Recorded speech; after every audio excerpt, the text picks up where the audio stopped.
마태복음 5장 1절부터 마태복음 5장 1절부터 9절까지 말씀 같이 읽겠습니다. 마태복음 5장 1절부터 9절까지입니다. 예수께서 무리를 보시고 산에 올라가 앉으시니 제자들이 나아온지라. 입을 열어 가르쳐 가라사대 심령이 가난한 자는 복이 있나니 천국이 저희 것이미요, 애통하는 자는 복이 있나니 저희가 위로를 받을 것이미요, 온유한 자는 복이 있나니 저희가 땅을 기업으로 받을 것이미요, 의에 줄이고 목마른 자는 복이 있나니 저희가 배부를 것이미요, 긍휼히 여기는 자는 복이 있나니 저희가 긍휼히 여김을 받을 것이미요, 마음이 청결한 자는 복이 있나니 저희가 하나님을 볼 것이미요, 화평케 하는 자는 복이 있나니 저희가 하나님의 아들이라 일컬음을 받을 것이미요. 아멘.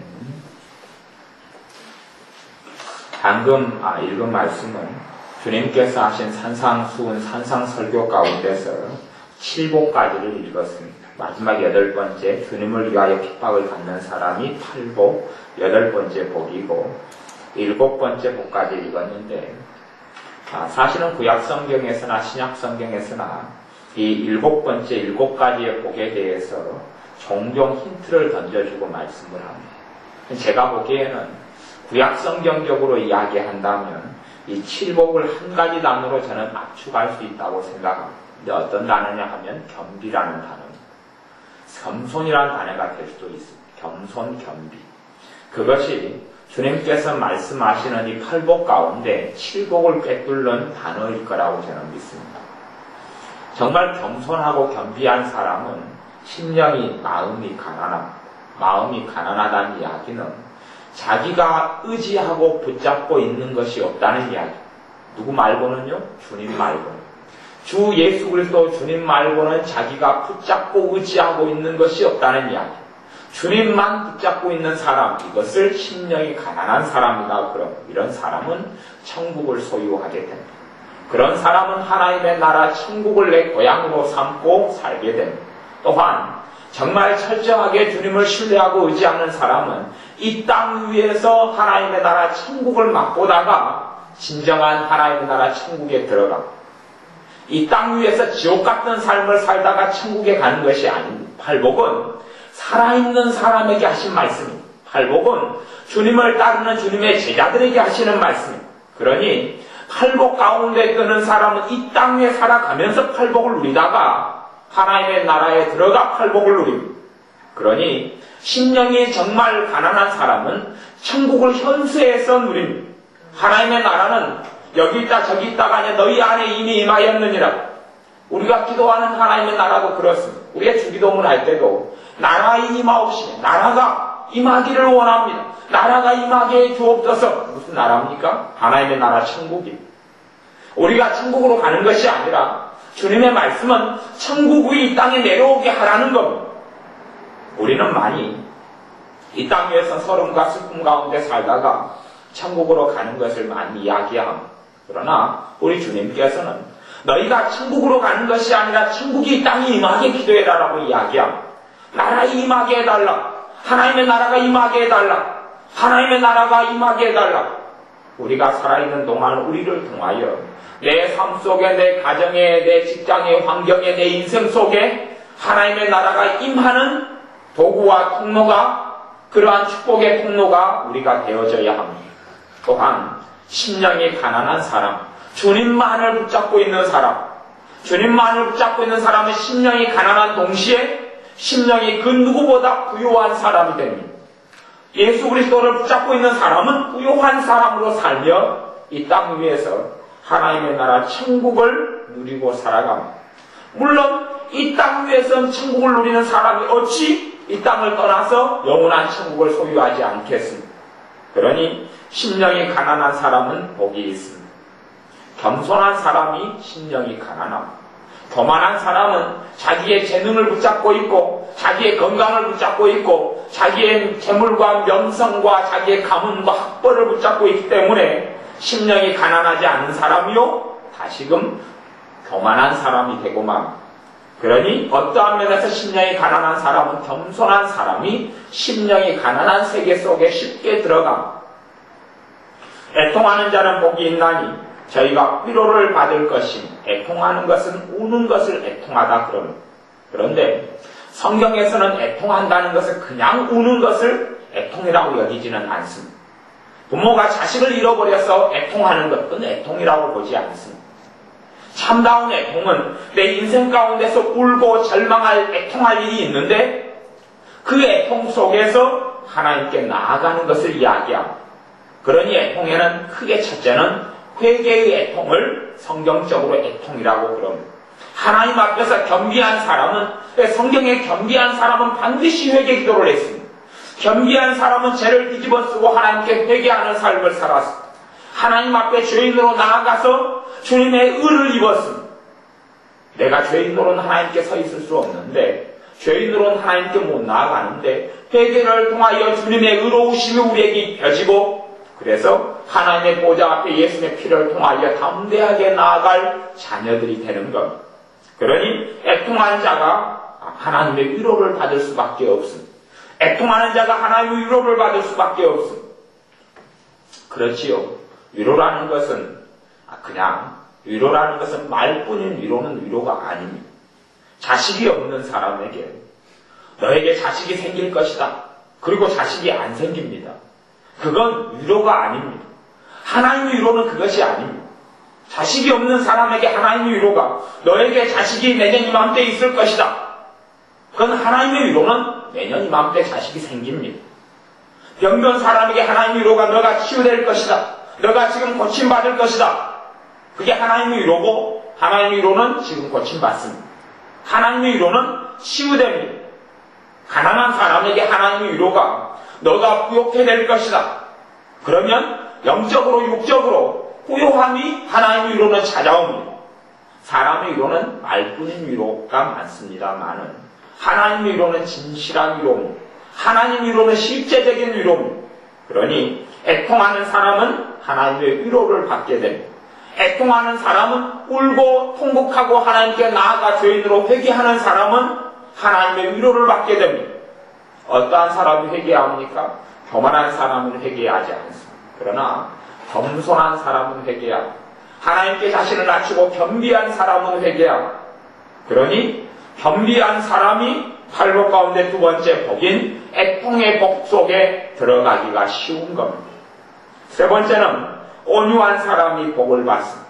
온유한 사람은 저희가 땅을 기업으로 받을 것이며, 땅을 기업으로 받는다는 이야기는 영역 확장을 이야기해요. 영토 확장. 이것이 많은 부동산을 가지게 된다. 이런 의미로 해석할 수 있지만 더 나아가서 그것보다는 우리의 삶의 지경이 넓어지는 것을 이야기합니다. 온유한 사람은 삶의 지경이 넓어집니다.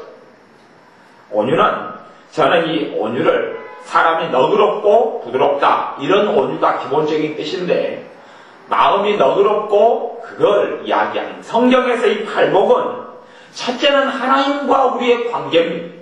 두 번째 팔복은 우리와 세상 이웃과의 관계를 이야기하는 것이 팔복입니다. 이 팔복을 통해서 두 가지 측면을 같이 볼 수 있어야 하나님과 나와의 관계에서 팔복, 두 번째는 나하고 세상과의 관계, 세상은 이웃과의 관계를 그것이 팔복의 두 번째 영역.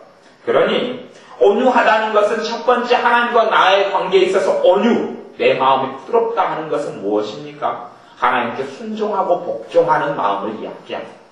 하나님이 말씀하실 때에 내 의지와 내 고집과 내 아집으로 아닙니다가 아니라, 때로는 내가 행하기 어렵고 내가 순종하기 어렵고 하나님께 나를 굴복시키기가 어려울 때 해도 내 마음이 하나님의 뜻이거든 내가 걸어가겠습니다. 주님께서 원하시면 내가 가겠습니다. 주님께서 원하시면 내가 순종하고 따르겠습니다. 이것이 하나님과 나와의 관계 속에서 온유입니다. 또한 두 번째는 세상과의 관계 속에서 온유입니다. 그러니 온유한 사람은 다른 사람의 불의와 악함과 어리석음을 용서하고 용납하고 포용합니다. 단지 그들이 악을 더 악인을 만드는 것을 포용하는 것은 아닙니다. 그건 잘못된 포용이죠. 다른 사람이 나의 것을 사기치고 있으니 내가 그걸 포용한다고 그랬어. 계속 내 돈을 사기쳐가지고 가져가라. 도둑놈이 와서 내 돈을 돌아갑니다. 그러면 내가 내 돈을 계속 더 돌아가십시오. 그것이 온유겠습니까? 그건 온유가 아닙니다. 그건 잘못된 거죠. 내 돈은 더 이상 돌아가지 못한다. 돈이 필요하면 나한테 이야기해라. 내가 형편이 되면 도와주고 형편이 되지 않으면 못 도와주겠다. 그렇게 해서 도둑질을 금하게 해주는 것이 하나님 말씀 앞에서 온유입니다. 그러지 남이 계속 말로 내게 상처 주고 억울하게 하고 모함하는데 계속해라. 내가 다 봐주겠다. 그것은 온유가 아니라 그 사람을 지옥 속에 더 빠뜨려 넣는 것이고 그것을 악이라고 그럽니다. 어떤 악이냐 하면 내가 그 사람의 죄를 방임하고 방치함으로 그 사람을 더 악인으로 만드는 겁니다. 그러한 악이 온유는 아닙니다. 그러니 사람 사이의 인간관계 속의 온유가 무조건 부드러운 것은 절대 온유가 되지 않습니다. 그 다음에 그래서 이 온유한 사람은 하나님 앞에서 순종함이 있는 사람, 또한 다른 사람에 대하여 열린 마음으로 부드러운 마음이 있는 사람, 이런 사람은 땅을 기업으로 차지한다라고 주님께서 약속합니다. 이것은 현생에서 누리는 축복을 이야기합니다. 어떤 사람은 팔복을 내생에서 이 땅을 다 끝나서 누리는 축복으로 이야기합니다. 물론 그렇습니다. 그러나 이건 살아있는 사람, 주님의 사람들에게 하시는 말씀이니 팔복은 첫째 내가 이 땅을 살아나가면서 누리는 축복을 이야기하는 것을 전제해야 합니다. 네 번째 복은 의에 줄이고 목마른 자는 복이 있나니 저희가 배부를 것입니다. 의에 줄이고 목이 마른 의는 주님을 의라고 부릅니다. 하나님으로부터 한 의가 나타났으니 이분이 바로 예수 그리스도 주님입니다. 그게 첫째는 온전한 의로움은 주님밖에는 없습니다. 주님 외에는 의로우신 이도 없고 주님 외에는 옳은 분도 없고 주님 외에는 진리도 없습니다. 그러니 의에 줄이고 목이 마르다는 것은 첫째는 하나님과 나와의 관계 속에서는 주님을 사모하고 사랑하는 것을 이야기하고 세상과의 관계 속에서는 의라는 건 하나님의 뜻을 이야기하고 하나님의 뜻에 대하여 목마르고 굶주려 하는 것. 어떻게 주님을 기쁘시게 할까? 어떻게 주님을 영화롭게 할까? 어떻게 주님께서 원하시는 삶을 살아갈까? 하는 것이 의에 줄이고 목마르다고 이야기합니다. 겸손한 사람은 자기의 뜻이 아니라 하나님의 뜻을 구합니다. 교만한 사람은 이미 자기의 뜻으로 배가 불러 있습니다. 교만한 사람은 자기의 즐거움으로 이미 자기의 배가 온통 불러 있습니다. 그러니 더 이상 교만한 사람들은 의에 줄이고 목마를 이유가 없습니다. 주님에 대하여 목이 마를 이유도 없고 주님을 사모할 이유도 없습니다. 제가 전에 어떤 노래방 앞에서 춤추고 노래 부르는 사람들을 보았는데 얼마나 재미나게 춤을 추는지 모르겠어요. 춤을 추는데 노래방 속에 있다가 어떤 남자가 노래방 밖에 나왔어요. 그리고 노래 부르는 사람들을 바라보며 손을 흔들면서 밖에서 춤을 춥니다. 근데 얼마나 재미나게 춤을 추는지 구경만 해도 재밌어요. 근데 그 사람들은 아마 거기에 배가 불러버렸어요. 그래서 그 사람들이 하루 일과를 마치면 모여서 술 마시고 춤추고 노래 부르는데 배가 불러버렸지요. 그러니 그들이 과연 주님을 찾겠느냐 하는 것 안 찾습니다.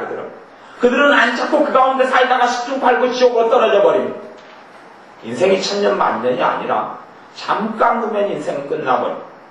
지금 신종플류 때문에 사람이 얼마나 많이 죽어가고 있습니다.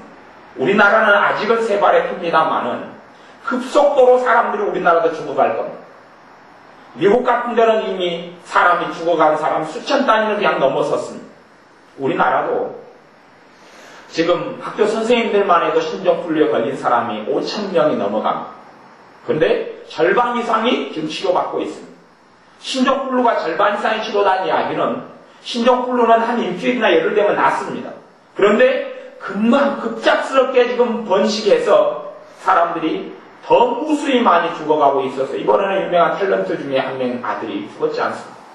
그러니 이제는 어떻게 신종플루 때문에 10살 이하, 2살 이하, 10대 청소년, 20대 청년, 30대, 40대, 50대, 60대 언제 죽을지 아무도 장담하지 못합니다. 갑작스럽게 죽음이 임합니다. 그러니 자기들이 의에 줄이고 목마르지 않으면 그 사람들에게 무슨 답이 있겠습니까? 그 사람들의 인생에 무슨 답이 있겠습니까?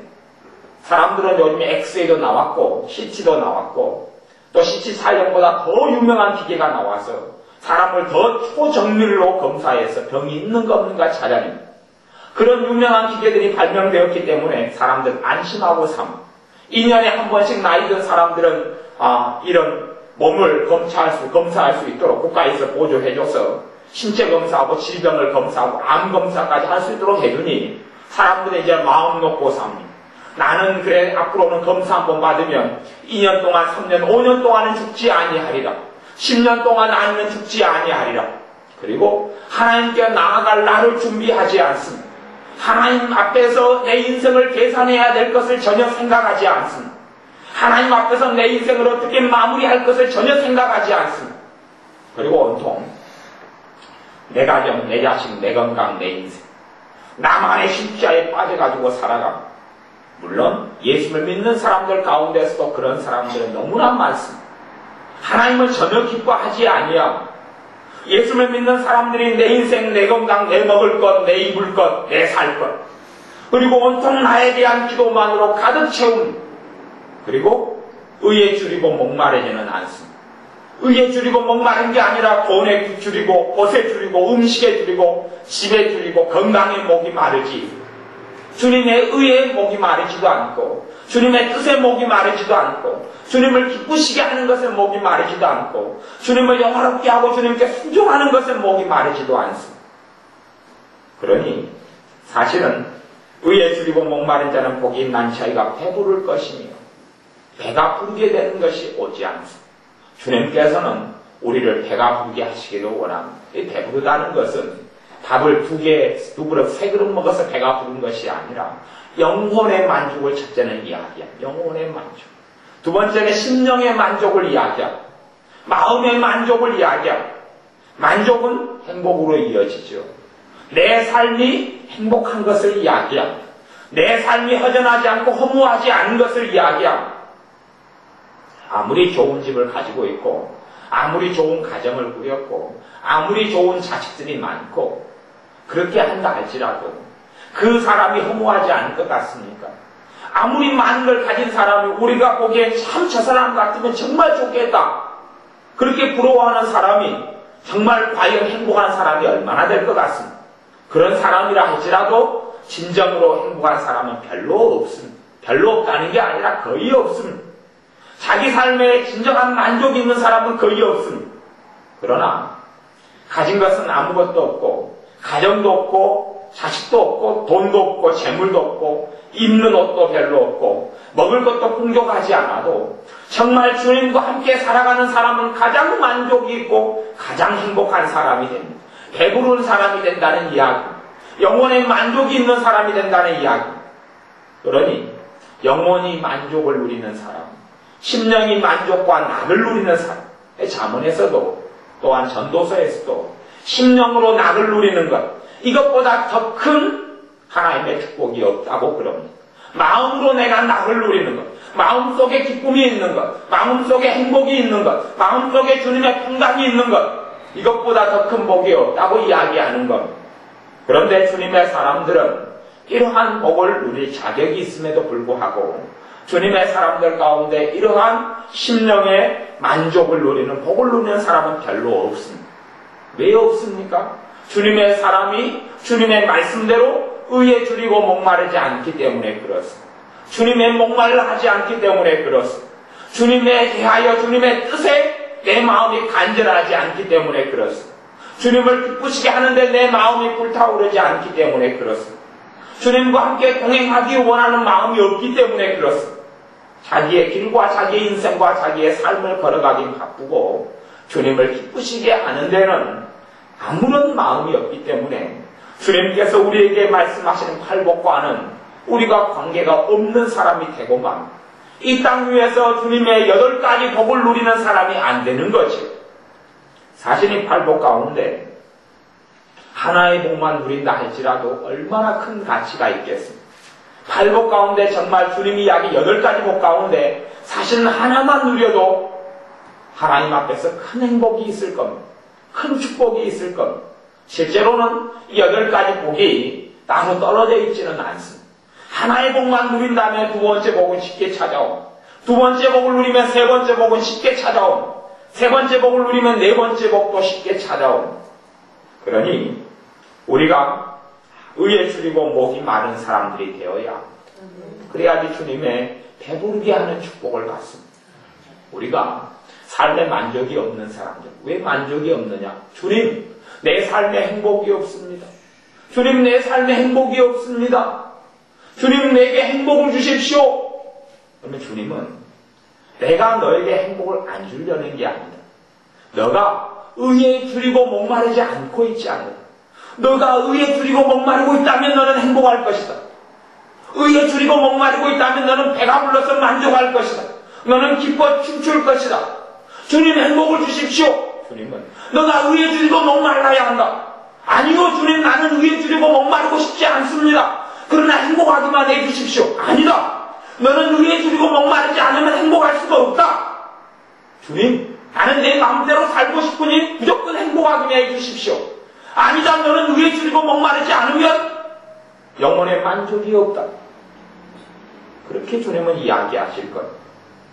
주님, 나는 내 지경이 넓어지고 싶습니다.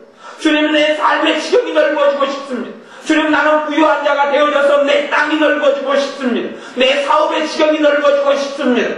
주님은 너에게 온유함이 있느냐? 주님, 온유함. 하나님 앞에서 온유함. 내 마음이 하나님의 뜻에, 하나님의 말씀에 부드럽지 않습니다. 내 마음은 옥토밭이 아니고 내 마음이 가시원 금기로 가득합니다. 하지만 나는 땅을 기업으로 내 지경이 넓어지기를 원합니다. 주님은 너 마음에 하나님 앞에서 온유함이 있느냐? 묻습니다. 아니요, 주님, 나 온유함은 신경 안 쓰겠습니다.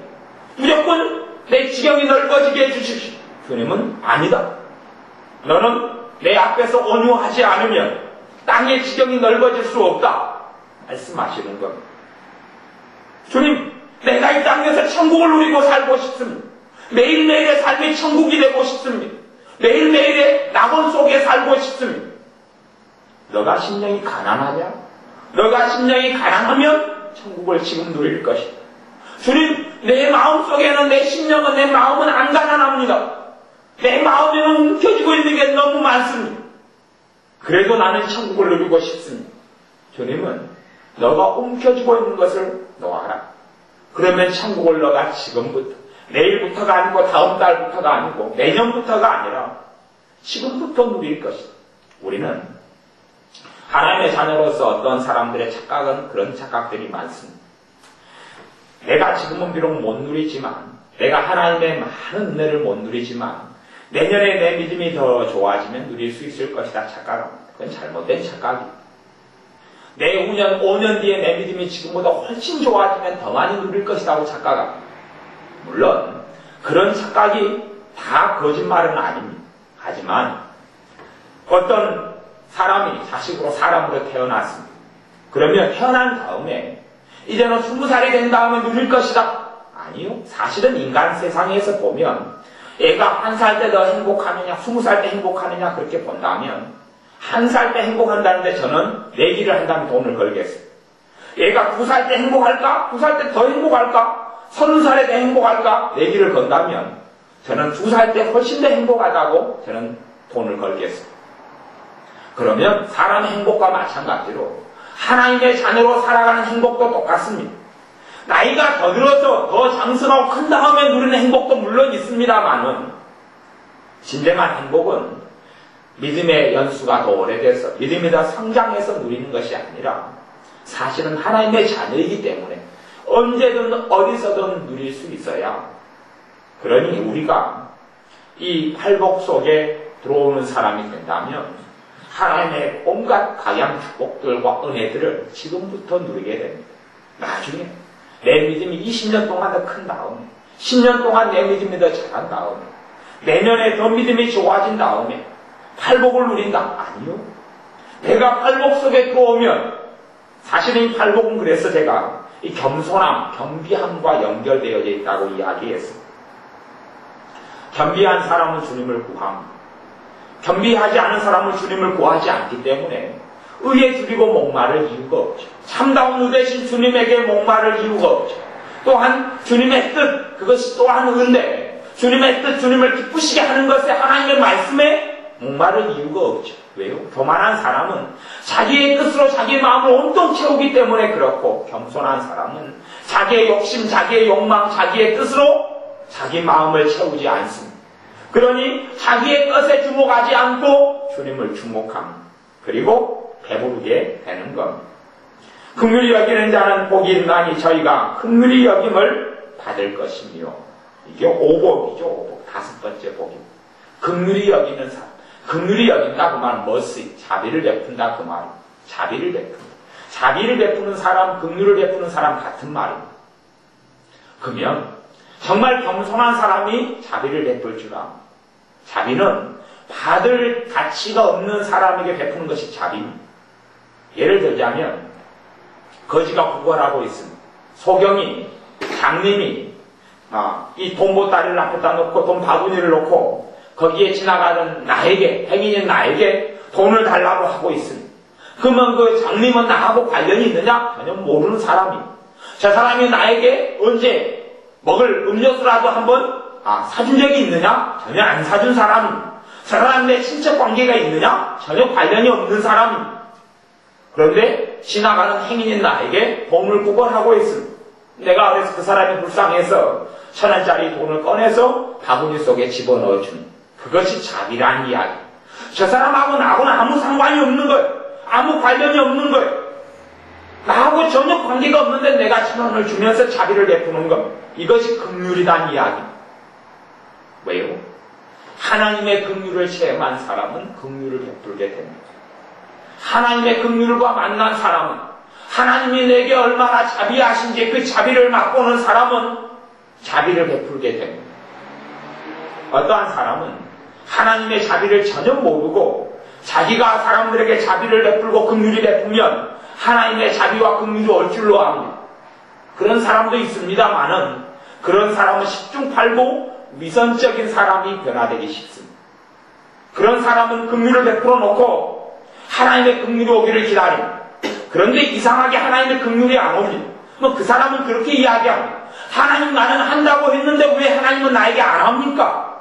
그럼 사실은 그 사람은 한다고 한 것이 아닙니다.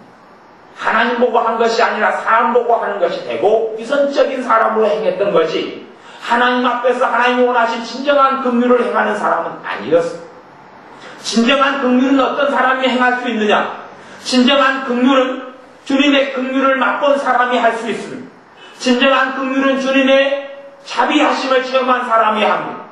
그러니 우리는 주님이 얼마나 내게 자비를 베푸셨는지, 앞으로 베푸실 것인지가 아니라 주님의 자비는 십자가에서 이루어졌습니다. 주님의 자비는 우리가 매일 죄를 끌어안고 주님께 나아가면 그분의 자비로 내 죄를 또한 용서해 주시는 것. 그분의 자비는 내가 정말 쓸모없고 부족한 사람인데 나를 그대로 끌어안아 주는 것. 그분의 자비는 내가 나중에 가능성이 있기 때문에, 내가 싹수가 보이기 때문에, 아니면 장래에 내가 하나님께 큰 헌금을 할 거기 때문에 그래서 자비를 베풀어 주는 것이 아닙니다. 장래에 내가 하나님께 아무런 유익이 없는 사람이라 할지라도 그분은 내게 자비를 베풀어 줍니다. 그 주님의 자비와 우리는 만나야 합니다. 그 주님의 자비가 얼마나 큰지 내 심령 속에 깨달아져야 합니다. 그런 사람이 진정한 자비를 베푸는 사람이 되어집니다. 그리고 또한 주님의 자비를 체험하고 살아갑니다. 그러니 주님의 자비를 체험하고 살아가는 사람은 주님의 자비와 만난 사람입니다. 주님의 자비와 만났기 때문에 자비를 베풀게 됩니다. 그 자비가 긍휼이라는 것이 돈과 관련되어지는 것은 아닙니다. 어떤 사람은 꼭 돈과 함께 연관지어 생각하는 사람이 많습니다. 철저하게 돈에 대한 사상과, 다시 이야기하면 물질 만능주의에 물들인 사람은 매사를 돈과 연관지어 생각합니다.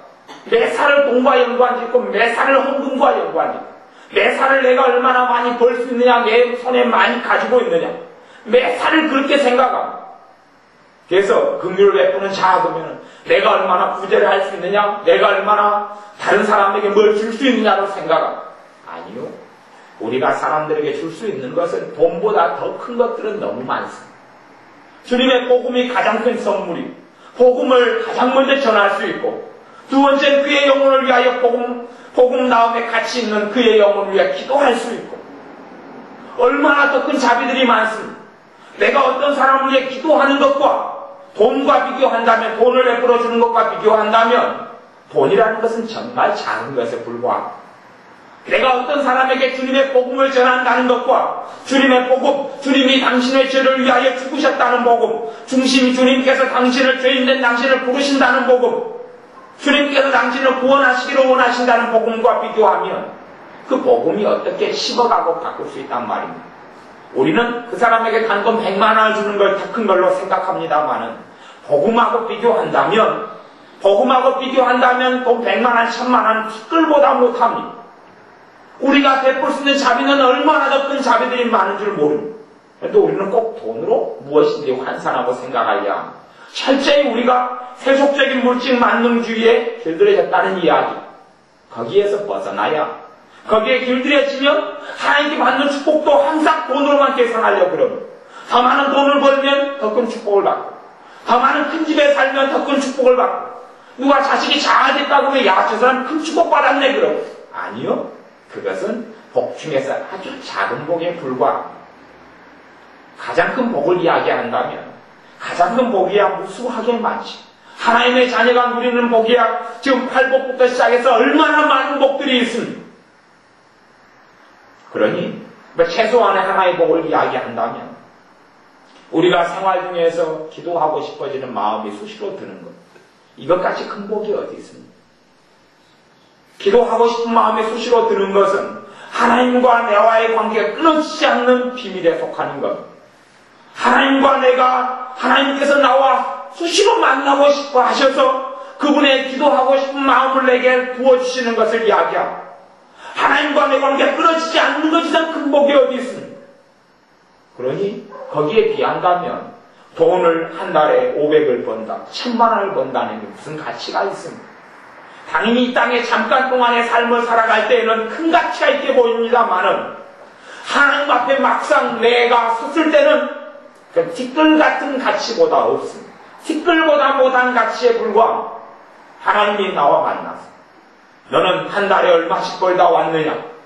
너는 이 땅에 살 때 집을 몇 채를 가지고 왔느냐? 너는 여름에 입을 옷을 몇 벌을 가지고 있고 겨울에 입을 옷을 몇 벌을 가지고 있다가 왔느냐? 그렇게 주님은 절대 묻지 아니할 거기 때문에 그렇습니다. 너 재산을 다 금덩어리 바꾸면 금이 얼마가 되느냐? 그렇게 전혀 묻지 않으실 거기 때문에 그렇습니다. 너는 나를 사랑하느냐? 라고 물을 겁니다. 너는 나를 믿느냐? 라고 물을 겁니다. 너는 나를 위해 살았느냐? 라고 물을 겁니다. 그러니 우리가 정말 티끌보다 가치 없는 것에 마음을 주목하고 둘 이유는 없습니다. 복 중에서 7번째 복은 마음이 청결한 자는 복이 있나니 저희가 하나님을 볼 것이며 라고 이야기합니다. 사실은 정말 이 복을 저도 누리고 싶고 여러분도 누려야 할 줄로 압니다. 하나님을 보는 사람이 어떤 사람이냐? 마음이 청결한 사람이 하나님을 본다고 이야기합니다. 이건 살아있을 때를 이야기합니다. 제가 지금 살아있을 때를 중요시 여기는 이유가 그렇습니다. 아니, 예수 믿는 사람은 천국에 가지요. 천국에 가서 주님을 안 만날 사람이 누가 있습니까? 그러면 굳이 마음이 청결한 것을 이야기할 필요가 있습니까? 없습니까? 없습니다. 이걸 복이라고 이야기할 이유가 없습니다. 예수님 믿으면 다 천국에 가서 주님 만날 거기 때문에 그렇습니다. 하나님을 다 볼 거기 때문에 그렇습니다. 그러면 이것이 정확히 어디에 사는 이야기냐? 이 땅에서 이야기하는 것. 팔복은 살아있는 사람들을 위한 말씀입니다. 팔복은 죽은 자를 위한 말씀이 아닙니다. 팔복은 산 자를 위한 말씀입니다. 그러니 이 땅 위에서 하나님을 보고 사는 사람들, 하나님을 볼 사람들, 어떤 사람들입니까? 마음이 청결한 사람이 하나님을 봅니다. 마음이 청결하지 않은 사람은 하나님을 못 봅니다. 마음이 청결한 사람은 하나님을 봅니다. 우리가 정말 하나님을 못 봤으면 마음이 청결하지 않아서 그렇습니다. 교만한 사람은 자기가 된 줄로 압니다. 교만한 사람은 자기가 깨끗한 줄로 압니다. 교만한 사람은 자기가 청결하고 깨끗한 줄로 압니다. 겸손한 사람은 자기의 더러움을 봅니다. 겸손한 사람은 자기의 죄악을 봅니다. 그리고 더 깨끗해집니다. 그리고 결국엔 하나님을 보고 사는 삶을 살게 될 것입니다. 마음이 청결한 자가 하나님을 보고 살게 되고, 하나님을 보고 사는 사람은 하나님과 진정한 동행하는 삶을 살아가게 됩니다. 어떠한 사람입니까? 마음이 청결한 사람입니다. 그러니 저나 우리가, 여러분이 다 마음이 청결한 자가 되어져서 하나님을 보게 되시기를 원합니다. 저도 그래서 하나님을 보게 되는 삶을 살기 원합니다. 하나님의 성령님의 역사가 우리 주님의 눈안에 때로는 현현하시고 나타나시고, 주님과 만나 대화, 언제요? 천국에 가서가 아니고 이 땅 속에서 내가 정말 마음이 청결한 자가 되어지고, 내가 정말 겸비한 자가 되어지고, 내가 정말 겸손한 자가 되어지고, 이것은 과정을 이야기하는 것이지 한순간을 이야기하는 것은 아닙니다. 겸손한 자, 내가 오늘 겸손한 자가 아무리 되었다 해도 내일은 교만한 자가 될 수 있습니다.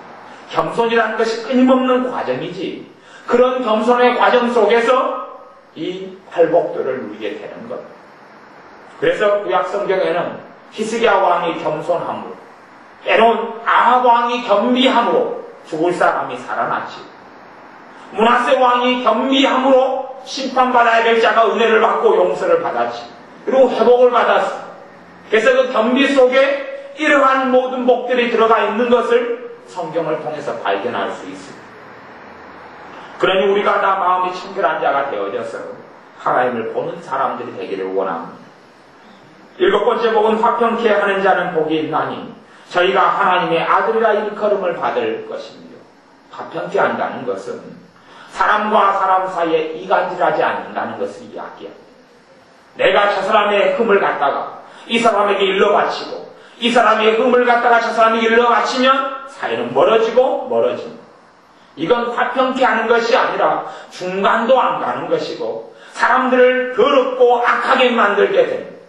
이 사람의 험담을 갖다가 이 사람에게 전하고 화평케 되는 것이 아니죠. 사람에겐 누구나 다 험담이 있습니다. 사람에겐 누구나 다 실수가 있습니다. 우리가 어떤 사람을 볼 때 공평하게 정말 볼 수 있어야 화평케 되는 것이 가능합니다. 어떤 사람에게는 여러 가지 측면을 다 가지고 있습니다. 그 사람에게 좋은 점도 있고 굳은 면도 있고 악한 것도 있고 선한 것도 있고, 한 사람 안에는 온통 여러 가지가 짬뽕되어 있습니다. 그것들을 공평하게 볼 수 있어야, 그리고 그것들에 대하여 정말 지혜롭게 전달할 수 있어야 합니다. 그렇게 할 때 우리는 화평케 하는 자가 됩니다. 왜요? 주님의 화평케 하심을 체험한 사람이 화평케 되는 자가 됩니다. 우리는 다 주님을 통하여 하나님의 자녀가 되었습니다. 예수님께서 오셔서 자기의 피로 하나님과 우리 사이로 화평케 해주셨습니다. 그런데 그 화평케 하심의 진리를 깊이 느낀 사람도 있고, 피상적으로 느끼지 못하고 깨닫지 못한 사람도 많이 있습니다. 실제로 예수님의 그의 피로 하나님과 내 사이가 원수되었습니다. 과거에는 원수입니다. 내가 주님을 믿기 전에는 하나님과 나 사이는 원수입니다. 원수되었을 때에 그렇게 이야기하죠. 하나님과 우리 사이가 좋은 사이였다고 생각하지 마십시오. 하나님과 우리 사이는 원수여서 지금도 이 땅 위에서는 원수인 사람이 가득함. 그들이 하나님의 원수로 행하도다. 하나님의 원수가 가득함. 때로는 교회 속에서도 하나님의 원수들이 있고, 교회 밖에서 주님을 믿지 않는 사람도 원수들은 가득히 많습니다. 그런데 원수 되었을 때에 예수님의 피로 하나님과 우리 사이로 화평케 해주었습니다. 그런 화평을 체험한 사람은 화평케 하는 자의 삶을 삽니다. 하나님께서 우리와 화평케 되셨다는 것을 아는 사람은 하나님의 화평 속에 들어가, 하나님의 평강 속에, 하나님의 은혜 속에, 평화 속에 들어가, 그리고 다른 사람도 화평케 하는 삶 속에 들어오도록 끄집어드립니다. 하나님과의 첫째는 화평. 그 사람을 데리고 와서 주님께 소개시킵니다. 그 사람을 데리고 와서 하나님과 화평 속에 들어가게 돕습니다. 그 사람의 영혼이 구원받기를 위해 기도합니다. 그래서 화평케 하는 자로 살아가게 됩니다. 사람과 사람 사이 화평은 그건 두 번째 문제입니다. 하나님과 나와의 관계, 하나님과 그 사람 사이의 관계 속에 화평을 어떻게 이루도록 돕느냐, 이거 화평케 하는 첫 번째 것입니다. 하나님과의 화평과 사람과 사람 사이의 화평을 이야기하자면 하늘과 땅만큼의 큰 차이가 있습니다. 그러니 진정한 화평케 하는 사람이란 어떤 사람으로 하여금 하나님과 화평케 하는 것을 이야기합니다. 그들이 하나님과 등지고 살아갈 때, 그러니 사실은 하나님과 화평하지 않은 사람은 교회 속에서도 가득하고 교회 밖에서도 가득합니다. 어떤 사람이 하나님과 반대되는 길을 믿는 자로 걸어가고 있으면 하나님과 전혀 화평할 수 없죠. 어떤 사람이 마귀의 지배 속에 살아가면 하나님과 전혀 화평할 수 없죠. 어떤 사람이 근심과 두려움 가운데 가득히 끌어안고 살아간다면 하나님과 화평된 삶을 현재로선 살고 있지 못합니다. 하나님과 화평하다 기준을 이야기한다면 단순합니다. 어떤 사람이 성령 충만하냐? 하나님과 화평한 거죠. 하나님과 화평하니 성령님께서 그에게 충만히 역사하시고 임하셨습니다. 어떤 사람이 성령 충만하지 않다. 하나님이 여기신 성령님께서 그 안에 충만히 사랑과 희락과 화평과 오래 참과 자비 양성과 충성과 온유와 절제로 역사하시지 않는다 그러면 그 사람은 지금 현재 하나님의 자녀임에도 불구하고 주님의 피로 화평케 하나님과 되었음에도 불구하고 화평을 누리고 있지 못하다 그렇게 이야기하는 것. 그러니 불신자 하나님을 알지 못한 자를 화평케 하나님과 하도록 우리가 도울 수 있고, 두 번째는 신자들 믿는 자들이 하나님과 화평치 못하고 살아가는, 하나님과 등을 돌리고 살아가는, 하나님께서 원치 않는 잘못된 길로 살아가는 자를 바른 길로 돌리는 사람, 그런 사람이 화평케 하는 자라고 이야기하는 것. 그러니 그렇게 화평케 하는 자로 우리가 쓰임받기를 원합니다. 그러면 그 사람이 하나님의 아들이라 일컬음을 받는다고 이야기합니다. 당연히 성경에는 하나님의 자녀를 하나님의 아들이라고 그럽니다. 하나님의 아들, 딸이라 그것을 다 포함하고 있는 말입니다. 그러니 이것이 죽은 다음에 천국에 가서 이루어질 말이라면 그건 별로 해당 사항이 없지요. 화평케 하는 자가 아니라 예수 믿는 자가 다 하나님의 자녀로 일컬음을 받기 때문에 그렇습니다. 이것은 언제 이야기겠습니까? 이 땅 위에서 이야기. 그래서 제가 죽은 다음에도 당연히 이루어질 거지만 이 땅 위에 살아가는 동안의 팔복을 제가 이야기하는 것. 그래서 우리가 정말 화평케 하는 자로 산다면 저희가 하나님의 아들이라 일컬음을 받게 됩니다. 사람이 우리를 그렇게 하는 게 아니야. 야, 저 사람은 하나님의 사람. 저 사람은 정말 하나님의 아들로 사는구나. 저 사람이 하나님의 딸로 사는구나. 다른 사람이 일컫는 걸 이야기하는 것이 아닙니다. 첫째는 하나님께서 친히 그렇게 일컬으신다는 이야기. 하나님께서 친히 나를 하나님의 아들로 딸로 인정하시고 이 땅에 살아가면서 너가 정말 내 아들로 내 딸로 산다고 인정하신다는 이야기. 두 번째는 그의 거룩하신 천사들이 우리를 하나님의 딸로 아들로 알게 된다는 이야기. 단지 명목상, 명분상의 하나님의 자녀가 아니라 그런 사람이 아니라 실제적으로 하나님의 아들로 하나님의 딸로 천사들이 우리를 보게 된다는 이야기. 그리고 우리를 수용들며 우리를 이 땅 위에서 우리의 사역과 우리의 일과 가정을 돕습니다. 천사들의 능력이 우리의 삶 가운데 나타납니다. 물론 천사들의 능력보다 주님의 친히 함께 하심이 더 중요하죠. 주님의 친히 함께 하심이, 주님의 친히 은혜 주심이, 주님이 함께 하셔서 하나님의 아들이라 일컬음을 받는 게 무엇입니까? 아들은 아버지와 깊은 관계를 가지고 살아있을 때에 하나님의 아들이라 일컫는 것이 뭡니까? 아버지 하나님과 깊은 내밀한 관계 속에 들어가는 것을 이야기해요. 어떤 사람에 대하여 어떤 사람이 음악가가 있습니다. 노래 잘 부르는 음악가가 있습니다. 근데 음악가는 여러 제자들을 두고 있습니다. 그 중에서 당신이 그분의 수제자입니까? 일컫는다면 가장 가까운 사이입니까? 그런 거. 하나님의 아들이라 일컫는 것은 당신이 하나님과 가장 가까운 사람이군요. 하나님의 마음이 당신의 마음속에 있군요. 그분의 거룩한 영이 당신에 머물러 있군요. 정말 당신은 하나님을 아는 사람이군요. 그러한 권능과 능력이 우리를 통하여 나타나고 주님께서 우리를 통하여 일하시며 주님과 우리가 동행하며 함께 걸어가서 실제적인 관계 속에 하나님의 자식으로 살아가게 되는 축복을 받는다고 이야기하는 겁니다. 겸비함으로 겸손함으로 이러한 실복들을 더 나아가 주님을 위하여 핍박을 받는 팔복까지 우리가 누리게 되시기를 바랍니다. 기도하겠습니다. 아버지 하나님, 마음이 청결한 자로 삶으로 하나님을 보는 자가 되기를 원합니다. 정말 화평케 하는 자로 삶으로 하나님과 관계 속에서 신이 하나님의 아들로 일컬으심 받고 주님과 동행하는 자녀들 되기 원합니다. 하나님의 은혜로 우리의 배가 부르기를 원하오니 우리가 칠복의 사람, 팔복의 사람이 되게 하여 주옵소서. 하나님의 뜻에 줄이며 주님께 순종하는 자, 주님의 길을 걷는 자녀들 우리가 되게 하여 주옵소서. 심령이 가난함에 통한 자가 우리가 되게 하여 주옵소서. 예수님의 이름으로 기도하옵나이다. 아멘.